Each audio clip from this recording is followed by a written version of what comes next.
Crashing Sleepovers by Ghostnick on AO3. Summary. The thing was, Deku had no idea Kachan was having a sleepover with the Baku squad. He certainly never would have gone to Bakugo's if he knew. Oh, well, maybe he would have, because Midoriya was desperate and slightly scared, which was something he hated to admit as a pro hero in training, but it was true. Or the one in which Midoriya Hitoshi returns and scares Izuku into seeking help from Bakugos. Luckily, the Baku squad are there to help through, and of course tease Katsuki for his complete personality shift. Outside, the rain was flowing in a heavy downpour. The wind was blowing so harshly it shook the apartment building. Every sane person had taken shelter from the weather late into the afternoon. The clock read 6 p.m. Bakugo Mari sat on the living room couch, reading the daily newspaper. He was actively ignoring the sounds of teenage boys screaming and some minor explosions coming from upstairs. By now, the man considered himself a master at selective hearing. Bakugo Mitsuki was in the kitchen cooking her son and his 3 friends dinner.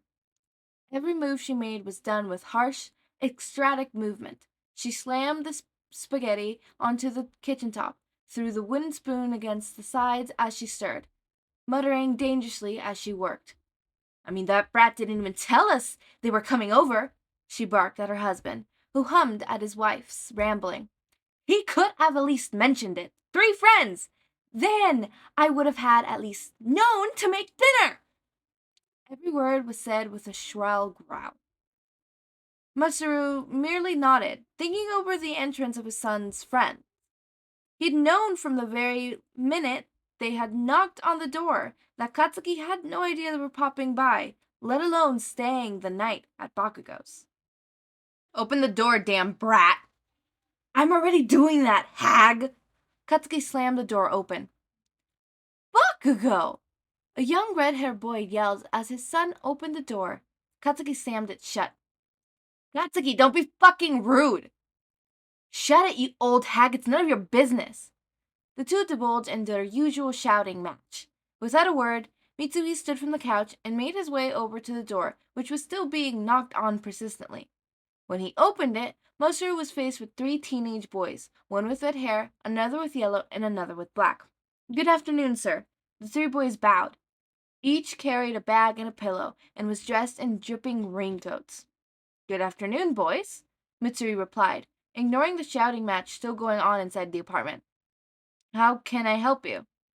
"We were hoping you wouldn't mind, sir, but we're here for a sleepover with Bakugo," the red-haired one said, rubbing the back of his neck with his free hand.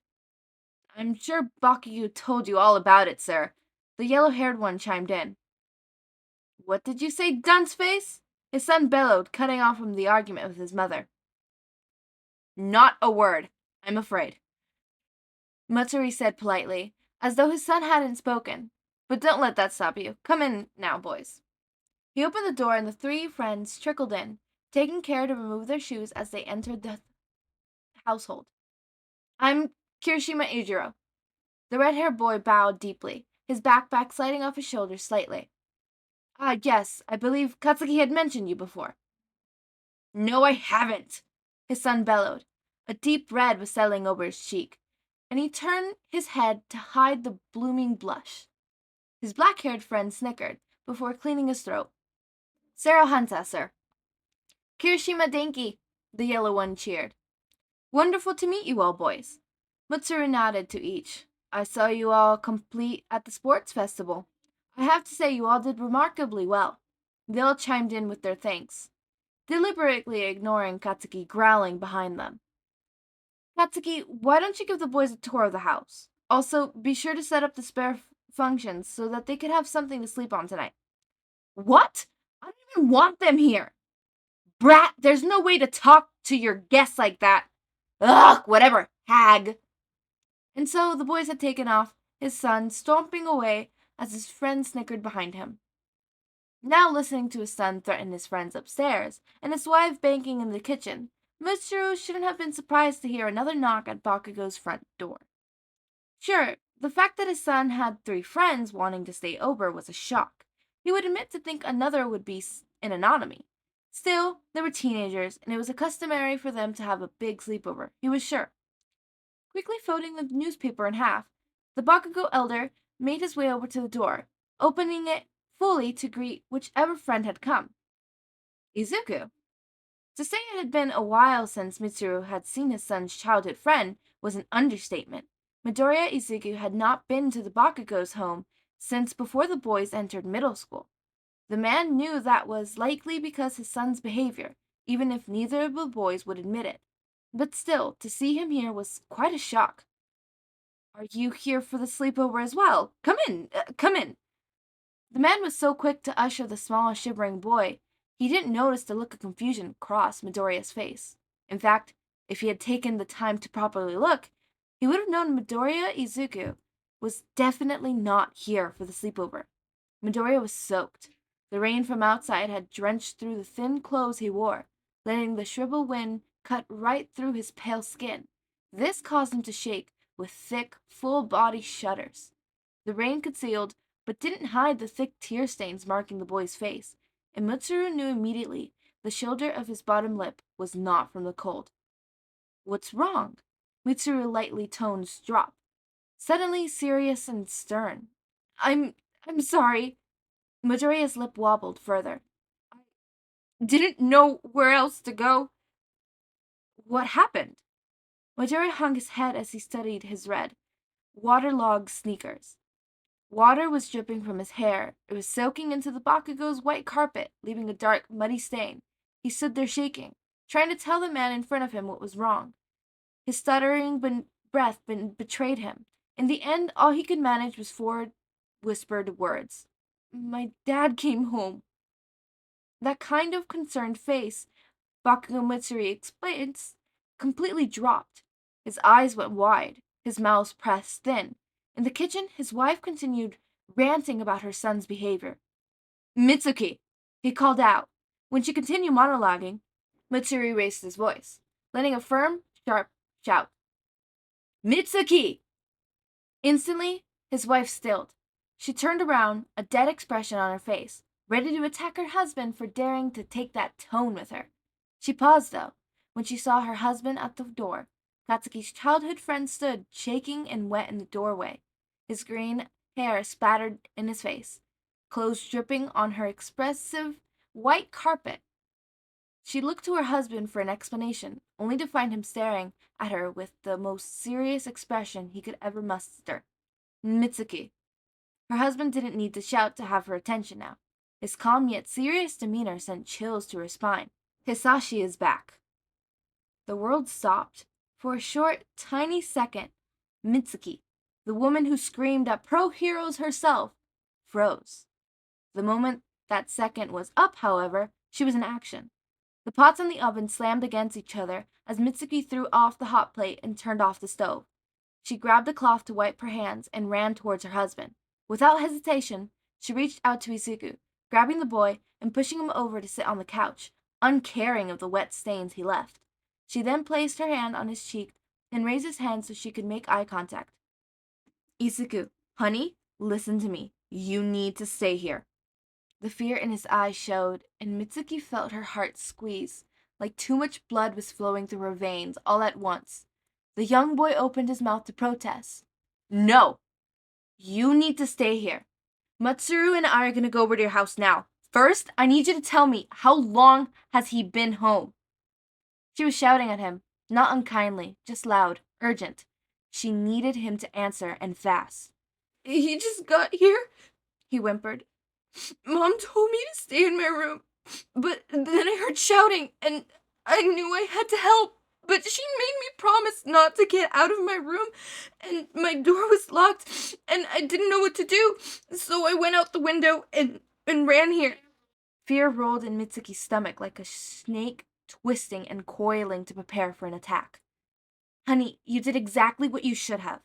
Mitsuki felt her husband drape her red designer raincoat over her shoulders. You stay here. Izuku, promise me you won't leave. It was a demand, a tone she often used with her own son, with little result. Katsuki would merely roll his eyes and yell back his own demand. This was Izuku, however, and the sharp, serious tone had always been much more effective on the quieter boy. With another wobble of his lips, the boy nodded a single nod. Teary-eyed nod, and the slightest feeling of relief flooded Mitsuki's chest. We need to go. Her husband moved to open the front door, his raincoat hanging over his arm. Izuku, we will call you as soon as we can, but for now, stay here. I mean it. In a normal situation, anyone would know the harsh, demanding tone Mitsuri's voice was uncharacteristic for the quiet, mild-mannered man. However, this wasn't a normal situation. Without another word, the two parents rushed out the door, with left a resounding thud as it shut behind them. Midoriya sat in the living room of the Bakugo home, still dripping and shaking from the rain, unmoving apart from the shudders that rushed through his body. Why the hell are you idiots here? Bakugo scowled. His arms were crossed as he sat on his bed, watching the three idiots that called himself his friends set up futons on the floor of his room. We wanted to see what your house looked like, Kaminari explained, shaking out his sleeping bag. And we were like, what would really annoy Kacchan? A sleepover. Kaminari ducked as Bakugo launched a small explosion his way. He grinned as it comfortably missed. Sure, it was a sign that the explosive boy was only kidding. I thought it would be super manly to have a sleepover with our best mate, Kirishima chimed in. I know we're all stay in the dorms now, but how often do we actually get to hang out for a sleepover? Never. Never, Bakugo grumbled in agreement. And that's for a reason. I don't like any of you. Oh, sure you do, Kirishima responded. Bakugo grinded his teeth, a permanent scowl painting on his face. What about you, huh? Who? Me? Sarah asked, looking around, obviously playing dumb. And miss this train wreck? Not a chance, mi amigo. I'm gonna kill all of you. Ha! Kirishima laughed. Good one. Yeah, haven't we heard that before? Kaminari murmured. Whatever. Just shut up and make your beds already. After that, you can entertain yourselves. The old hag will have finished dinner soon. Oh, thanks, Bakubro. You know, Kirishima fluffed his pillow. You and your mom are crazy similar. You take that back, Pikachu. Bakugo exploded.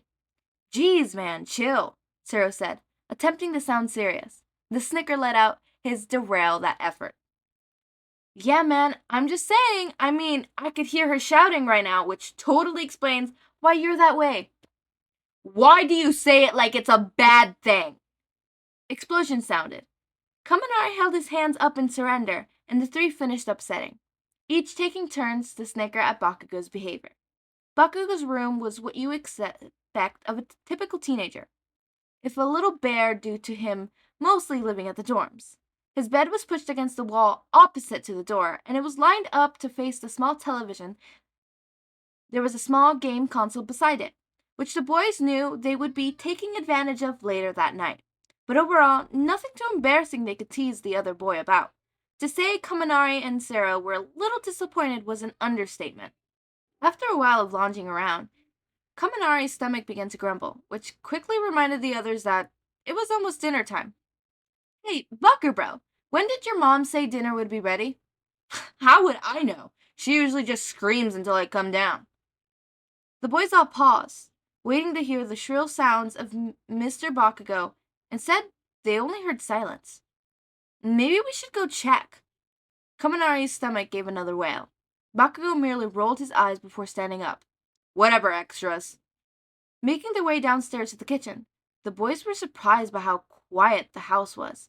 Even Bakugo looked uneasy, his shoulders tenser than usual. When they finally reached the bottom step, Kirishima tried to step into the main room, but was stopped by Bakugo shouting out an arm, pulling him back. Bakugo? The blonde was silent, eyes scanning the space in the room they could see. His friend noticed from his hard eyes and his squaring jaw he was starting up for an attack. Instantly, the others were on high alert. Sero raised his arms, getting his tape ready. Kaminari charged up, and Kirishima hardened his skin. None knew why the blonde was so on high alert, but they all knew by now to trust his gut instinct. Without another word, Bakugo jumped into the room, setting off an explosion, screaming, Die! He was met with an utter silence. The group of boys scanned the deserted room, confused at the absence of Bakugo parents. Kirishima's eyes scanned over the kitchen, taking note of the mess his mother had left, something he had never known the woman to make in the past. Just as he was about to scream out for his mother, Kirishima spoke. Midoriya? Bakugo whipped his head around, and sure enough, there, sitting on the couch, looking utterly pathetic and shaking, was Deku. What the hell are you doing here, shitty nerd? He bellowed. No way in hell are you staying over. Hey man, that's not nice, Kaminari murmured. Like I care. Which one of you idiots invited him here? He glared at the three boys, who all respondingly shook their heads. I bet you invited yourself over, shitty nerd. Get lost, Deku. Bakugo barely looked at Deku, too furious that the others were in his home without his acknowledgement. Bakugo? Kirishima whispered. What? He isn't staying, he said, resentfully. Bakugo turned to give the red-haired boy a stern look, only to see Kirishima frowning, his face full of concern and worry. He snapped his head over to the following his friend's gaze, and found his eyes locked on Deku. Deku was wearing a thin blue shirt and black shorts that were completely soaked. His hair was matted to his face, and skin was pale, almost blue from the cold. He sat on the couch, shivering violently as droplets of water dripped from his hair and clothes, dampening his skin further. The most concerning thing of all, however, was the way his gaze was locked on the front door, unwavering in its stare. Deku? Bakugo's voice dropped to a normal level. It made no difference, though, and Deku still acted as though he hadn't heard the other. Taking a few steps towards the other, Bakugo tried again. Worried was making his chest ache like a boulder was crushing it, constantly his airway. Never had he ever seen the other boy look so defeated, and it pained him to admit it. It scared him. His mind immediately went to potential villains attacking the boy. Izuku. Katsuki would deny, his voice trembling over the unfamiliar name. What happened? Midoriya snapped out of his trance. Ever so slightly, his eyes slipped from the door and towards Kacchan. What happened? Bakugo demanded again. Fear was racing through his veins, caused a cold sweat to break out over his skin. He made note to control his quirk with more care until he had the chance to wipe off the excess sweat. Finally, Midoriya looked at him with wide, bloodshot eyes, the sight hitting Bakugo like a blow to the chest. Slowly, the trembling boy opened his mouth to respond. My dad came back. Bakugo rushed forward. His friends threw their arms out to stop him, aware that Midoriya was in no state to fight. The clearly furious, red-faced Bakugo. But their attempts were futile. Ignoring the shouts of Kaminari and Zero, Bakugo reached to the shivering boy in seconds, a look of thunder across his face. He stood in front of Midoriya, towering over him as he glared at his fragile form. Then Bakugo did something that completely surprised, shocked, and somewhat frightened Kirishima, Kaminari, and Zero. With firm hands, he reached up to grab Midoriya's cheek, rubbing his thumb against the cold, pale skin slowly as he raised the other face until the green eyes met red. Are you hurt? He murmured. Midoriya shook his head and simply closed his eyes. Bakugo knew this was all the answer he would get. Despite the other boy's annoying ability to murder insistently for hours, when things were really troubling him, he could turn scarily silent. Without asking, Bakugo began scaling Midoriya's face, twisting his head so that he could angle it better and view every inch of skin. When his face was deemed marked free, he shoved the other boy's head down, grabbing the collar of his shirt to see his neck and back. Kacchan, I'm fine. The whispered words carried across the silent room. Still, Bakugo continued checking for injuries. Side, stomach, arms, back, and face. Anything Midoriya's father may have access to grab or hit. When he finally deemed Midoriya to be bruise-free, he moved his hands again so they were placed on his plump, pale cheeks once more.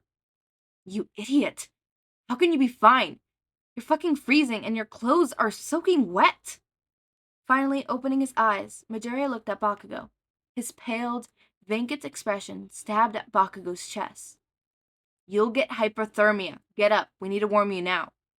Despite his words, Bakugo made no move to grab Midoriya and haul him from the couch. He merely moved his hands until they were under the boy's armpits, gently nudging to encourage him to stand. The steadying hands were all Midoriya needed to lift himself up. His stiff joints cried out as he wobbled, before finally he settled against Bakugo, his face falling against the blonde's neck. Come on, you need a shower, he murmured, against green hair. Still, he made no move to force the other boy's movements, simply waited as Midoriya rested against his side. What the fuck is happening? A loud whisper broke Bakugo's attention. He snapped his gaze to face three dumbstruck classmates, each with gaping mouths and wide eyes. What are you extras looking at? He barked. Stuttering forward, none of the boys knew what to say. Their eyes stuck on Midoriya, who was actively cuddling the explosive hothead of 1A, and Bakugo was letting it happen. Shut up and do something useful. Go make dinner, you idiots. He turned to look at Midoriya. Come on, Deku. We need to get you warm. He wrapped his arms around the frozen boy and began guiding him to the staircase. The others were standing in front. He glared as they approached, and his friends were quick to jump out of the way. Don't fucking burn anything, he shouted over his shoulder. It was only when they heard the slam of the door and begin of the shower that the trio moved. What the fuck was that? Kaminari asked. In the bathroom, Bakugo made quick work of stripping Deku of his wet clothes. It may have been awkward if the other boys were acting normally. However, his vacant stare and stiff movement showed that Deku was completely lost in his mind. Under the water, now. He directed, pushing Deku into the shower that was warm but not too hot. The other boy simply went with no complaint. While he stood, unmoving under the stream of water, Bakugo quickly dashed out of the bathroom and into his room. There, he grabbed a spare of sweatpants and the largest, most comfortable jumper he owned. It was an All Might hoodie, and he would never be caught dead wearing it by his friends. But Bakugo knew Deku would appreciate the comfort, which was all he cared about right now. When he rushed back into the bathroom, he wasn't surprised to find Deku had not moved. He jumped out of the clothes on the counter and moved to turn off the shower. Deku merely blinked before stepping out of the open bathroom. Without a word, Bakugo draped a towel over his shoulders. Come on, shitty nerd, dry yourself, and don't make this weird. The words lacked their usual heat, but they did get Deku to move. Slowly, he began to dry himself while the other looked away. Once Bakugo deemed him dry enough, he helped the small boy into clothes he'd gathered. Midoriya's hair was still soaked once he got dressed, and Katsuki took care to sit the other on the edge of the bath before tipping his head forward so he could run the towel through it, catching droplets of water from dripping out the dry, warm clothes. When he was finally finished, the towel was too damp to be effective. He dropped it in the bathroom floor. Deku's hair would slowly begin to return to its fluffy mess, though it was still slightly damped. Katsuki couldn't stop himself from running his fingers through the tangled mess. He pushed the green locks away from Deku's forehead, ignoring the hum the other boy let out. Have you eaten? Deku shook his head. Shitty Deku, he murmured, his voice soft. You need to eat. Midoriya only nodded, barely comprehending the words. Come on, the idiot should have been able to handle dinner by now. Bakugo turned to walk away, reaching for the door handle, but was stopped by the sudden yanking of his shirt. When he turned his head to look, he wasn't surprised to see Deku's hand curled in his shirt. The boy's eyes turned to the ground and flicked on the bathroom tiles. Come on, Deku. He grabbed onto the other's wrist, pulling him up but not dislodging the hold of the black t-shirt. Together they walked down the stairs, Deku holding onto his t-shirt the entire way. The too large hoodie dwarfed the already short boy, making him look even smaller. Katsuki kept his hands close around Deku's waist. When they got close to the kitchen, they could hear murmuring. It's weird, right? Kaminari whispered. Sero hummed in agreement. Guys, I don't know, maybe it's just personal. They used to be super close, right? Kirishima rubbed the back of his neck. Dude, still, if it has Midoriya this freaked out, do you think we need to call a pro? He wasn't even scared during the USJ break-in. I'm with Kaminari, this seems serious. Would you extra stop talking about us? Bakugo barked, announcing their presence. No pros. His loud tone caused Deku to flinch slightly, but he remained silent. Bakugo growled at the guilt that gnawed at his chest. The three boys in the kitchen looked red, and cast their eyes to the ground, stewing in guilt of being caught talking about their classmates. You idiots have dinner sorted, or what? Totally, Bakugo. We hope it's good as your mom makes it. Bakugo rolled his eyes and led Deku to the dinner table. He lowered himself and the other boys to keep kneeling positions. The entire time, Deku held onto the back of Bakugo's shirt, even as the three boys plated up the food and brought it over, and set it themselves down around the table. Kirishima, at least, was trying to keep his eyes averted to save his friend from some embarrassment. Sarah and Kaminari, however, were actively staring at Midoriya's hand attached to Bakugo's shirt. Shut up and eat, goddammit. Bakugo began, plating up the food with chopsticks, before placing the bowl of rice, meat, and vegetables in front of Midoriya. The greenette simply picked up his chopstick and began eating as though the blonde hadn't just served his food for him. Without a word, Kirishima reached over and dropped some meat into Midoriya's bowl, earning himself a small, muscular nod from Bakugo. The other two quickly jumped in, placing their own additions to Midoriya's bowl. He sniffled, looking through the lashes and teary eyes to shoot a graceful look to the group around him. They ate in complete silence, the only noise in the room the noise of chopsticks ticking against the porcelain plates. Despite the concentrated and confused looks he received from his friends, Bakugo simply ate with his head down. He could still feel Deku's hands fisted in the fabrics of his shirt.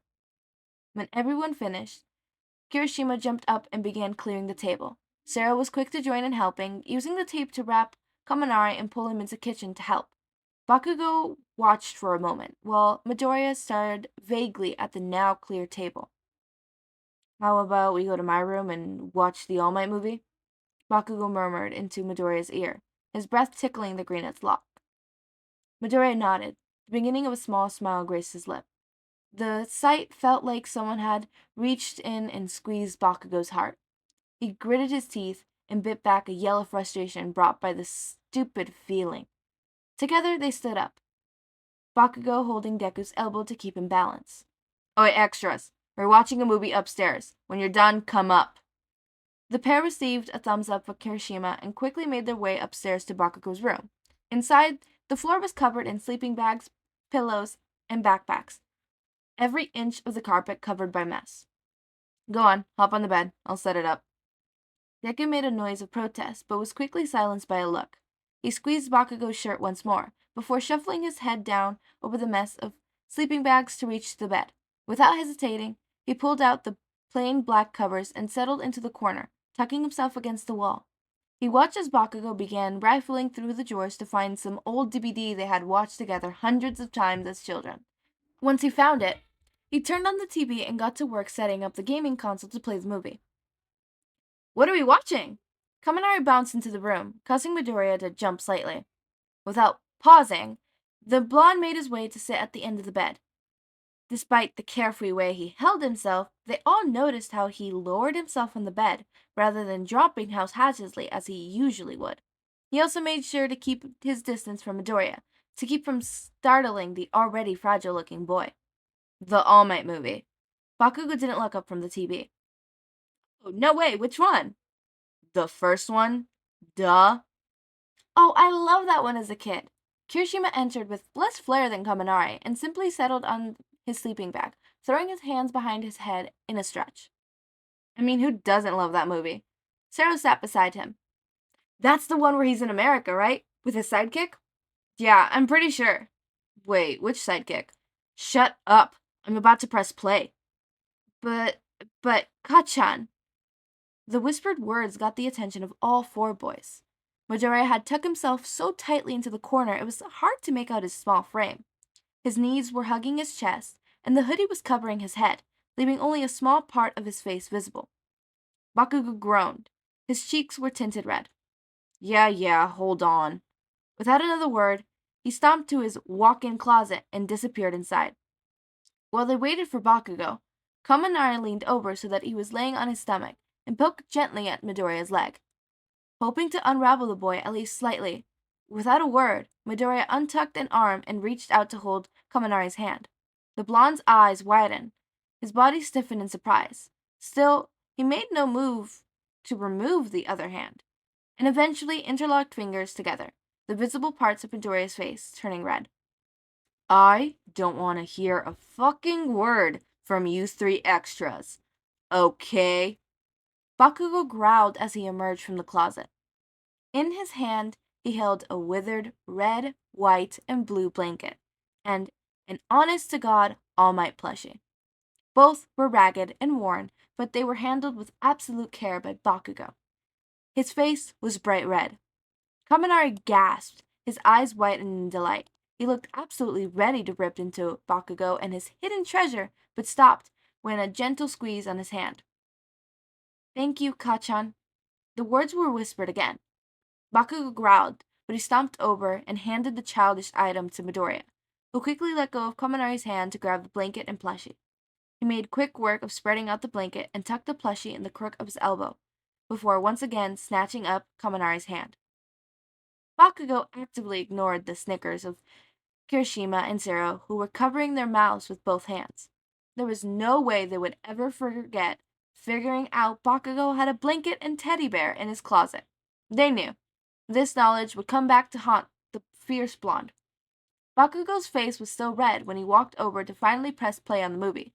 Just before he could, though, he was once again interrupted. Oh, what now?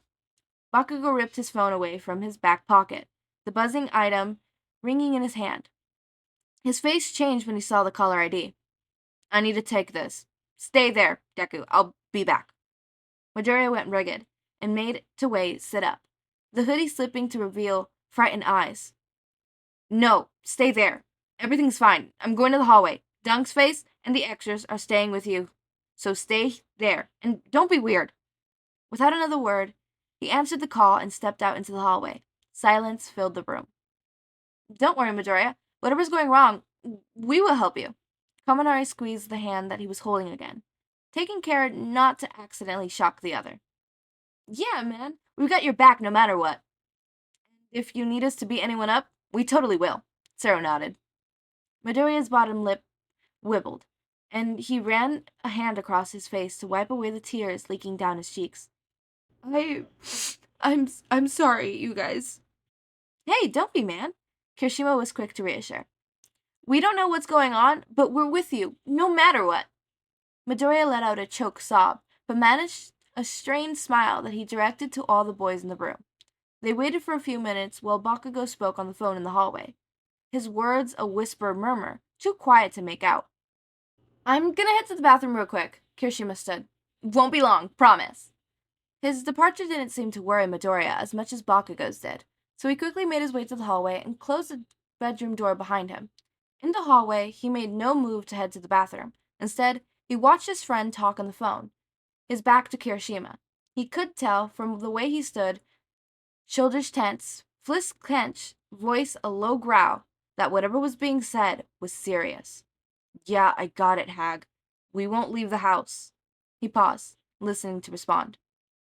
You just look after Auntie Inko. I got Izuku, alright? With a final few words, Bakugo hung up the call. Hey, bro. Kirishima tried to announce his presence without freaking the other out. Bakugo's shoulders drew even tighter, the only indication he was caught by surprise. What do you want? Look, I don't mean to intrude or anything. I know it's none of my business. He rubbed the back of his neck. But do we need to be worried? This all seems really weird, and Midoriya isn't acting like himself. I'm getting a bit freaked out, man. He kept his voice low so the others in the room wouldn't hear. Bakugo's growl, his teeth grinding together so violently it almost audible. He looked like he was going to gear up to attack, and Kirishima read in the case that he had to use his quirk to deflect the other boy's blasts. But as immediately as he wound up, the fight left Bakugo with a deep shudder exhale. You're right, shitty hair. It's none of your business. Bakugo's voice lacked its usual fight. Kirishima nodded, ready to leave it alone. He turned to head back into the Bakugo's room. He was stopped by his friend's words. His dad came back. Bakugo was staring intensely at the floor, hands in his pocket, shoulders hunched. Kirishima turned and took a few steps so he was closer to his friend. Why is that bad? Kirishima scratched at his hair. Bakugo scoffed and looked at his friend with pained, hurt eyes. The last time he was around, he put Izuku in a fucking hospital. That's why, shitty hair. Kirishima felt like his blood was being replaced with ice. The cold booming thought his chest and to his limbs. His breath felt like it left him. Fuck. Kirishima shook his head. Stupid Deku got in between his parents while they were fighting. He was 4, quirkless, and still playing the hero. It only took him one hit from his dad, and he hit the wall, and... Bakugo took in a deep, shuddery breath. He was fucking 4. He repeats. His voice cracked on the last word. Auntie Inko called Mom from the hospital. I don't even remember much of that day, except that I was being a fucking brat, refused to dress, made it difficult for my parents to get in the car. I didn't even notice how serious they were, how freaked out they were. I just remember thinking, no way in hell am I having another playdate with that damn nerd today. He shook his head in disgust, his lips grimaced. Kirishima stayed eerily silent, letting his friend speak in a way he never usually would, open and vulnerable. Anyways, we finally get to the hospital, and I think, fucking great, Deku hurt himself again. Probably tripped or something dumb like usual. Auntie was crying like was dying, but I didn't think anything of it. You know, she's always been like that. Then we were in the hospital room, and there's fucking Deku, hooked up to all these machines, and his head is fucking bandaged up. Didn't wake up for 3 days. Bakugo's eyes were light with fright. He couldn't act on. His lips trembled like he wanted to yell. He stayed silent. What happened to his dad? Kirishima wasn't sure he wanted to know, but it was a question that had slipped out. Skipped town. It looked like the words physically pained Bakugo to say. Mom made Inko get a restraining order. Turns out it wasn't the first time he'd hit her, but it was the first time he hurt Izuku, so she took it pretty serious. She probably locked Deku in his room the second she saw his father today. She'd been a bit overprotective of him ever since. Is she okay now? Kirishima implored, somewhat alarmed to know the woman could be getting hurt right now as they spoke.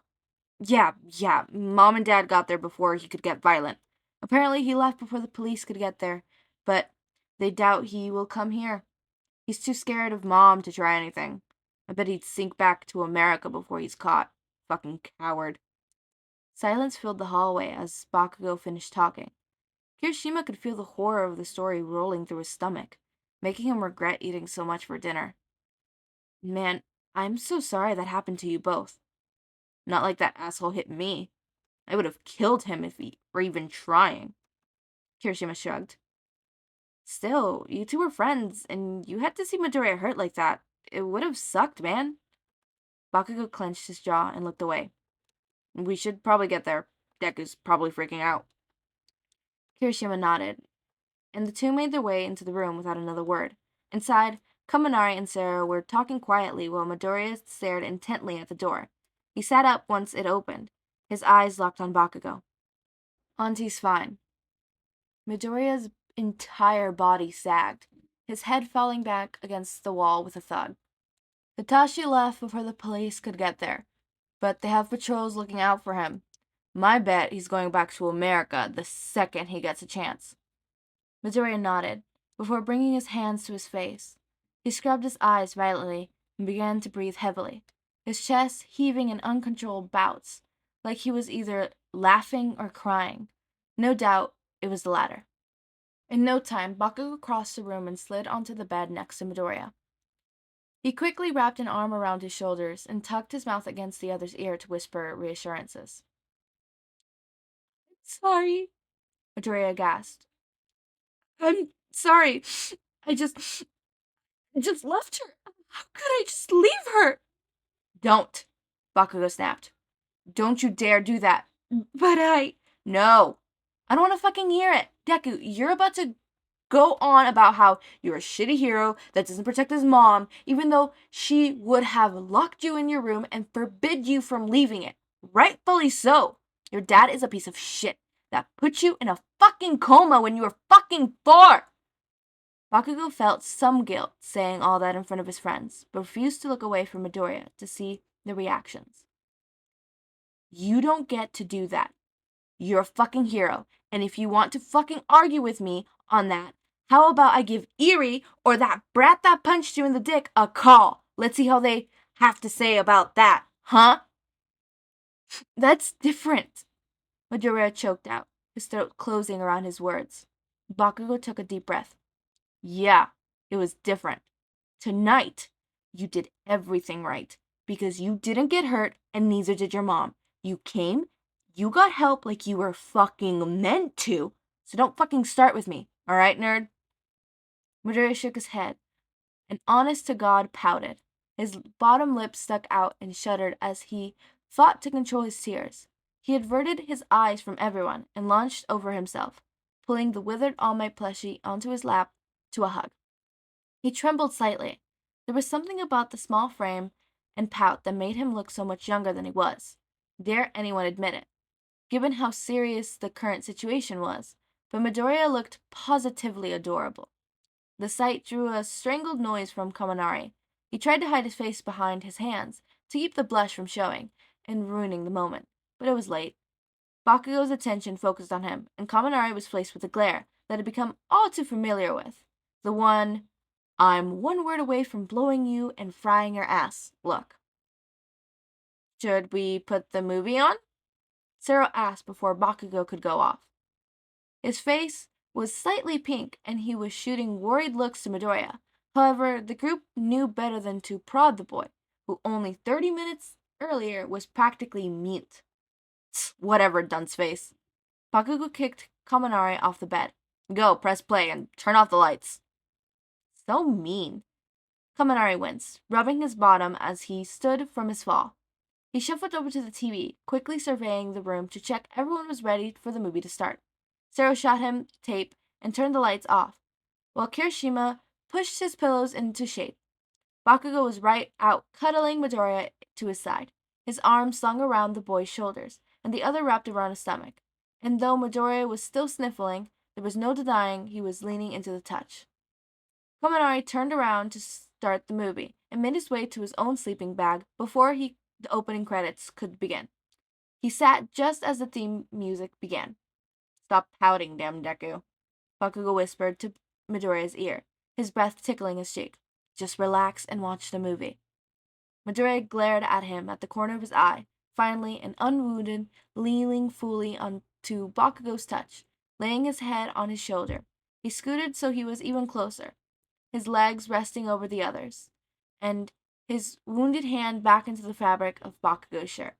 The adrenaline, panic, and fear that had plagued him throughout the night was finally seeping from his body, and with its departure, Midoriya grew more and more tired. A deep exhaustion was settling in, and he struggled to focus on the bright glare of the television as it played his favorite movie. He closed his eyes and breathed deeply, the smell of caramel smoked into Bakugo's shirt. Thanks, Gachan, he murmured. Words were nearly swallowed by the sound of the movie, but Bakugo could hear them. I'm sorry I ruined the sleepover. Don't be fucking sorry, Deku. He glared down at the exhausted boy. He shifted them slightly so they were laying down, keeping Midoriya's head tucked into his neck. Go to sleep, damn nerd. I've got you. The whiplash I got because I thought this was gonna be a slice of life.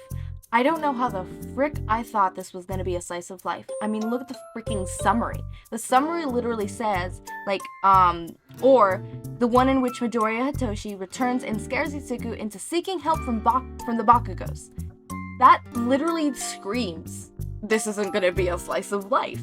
So, I don't know what was going in my head. And literally, the additional tags, the tags are literally implied/reference child abuse, Midoriya Hitoshi's bad parent, abusive Midori Hitoshi, and hurt comfort. flew over my head that this was not gonna be a slice of life. I don't know what I was thinking.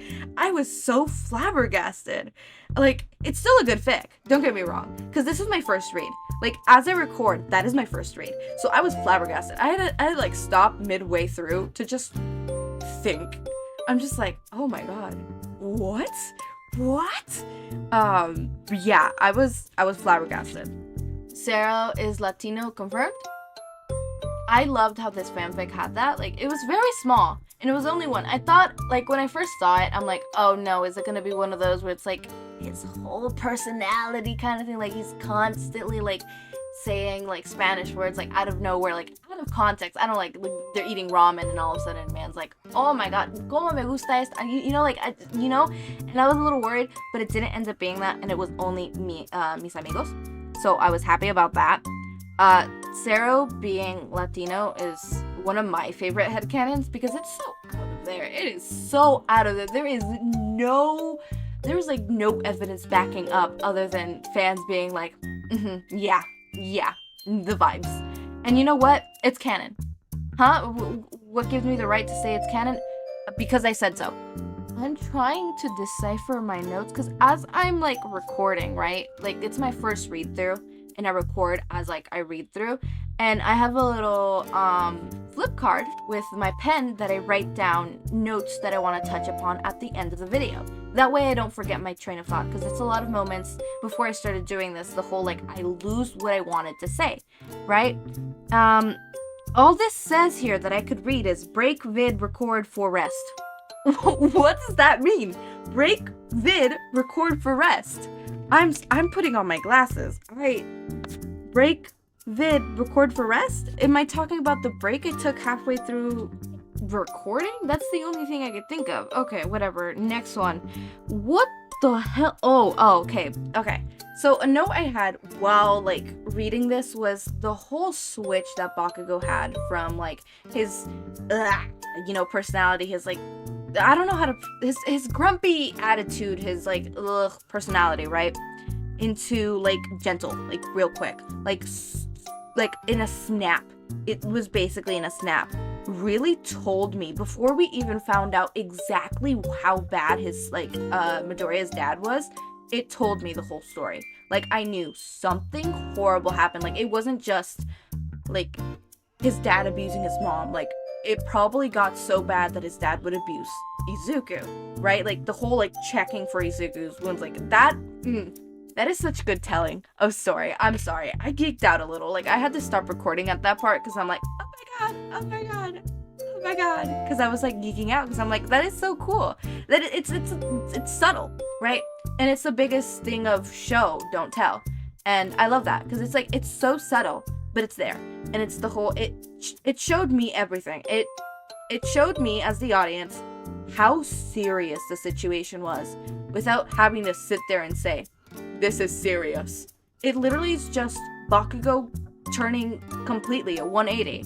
And that told me how serious that shit is. And I appreciate that. I love that.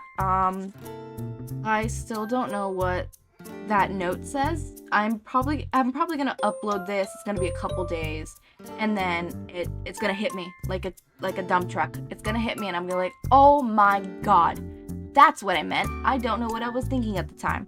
But for now, my note is just break video, record for rest. Was I accidentally like just writing down take a break? Did I unconsciously write take a break? Because I did take a break halfway through the recording because I needed that break because I was, one, flabbergasted by the hurt comfort, and two, was very sleepy. Like, I started recording this when I got out of work. That was at 4. It's 9. That's 5 hours. That's 5 hours. Wow. Wow, just wow. Anyways, the dedication, am I right? As always, make sure to eat, sleep, drink water, take your meds, have a wonderful day or night. Join our community server, link is in the description. Subscribe to see more of my content, and thank you so much for watching.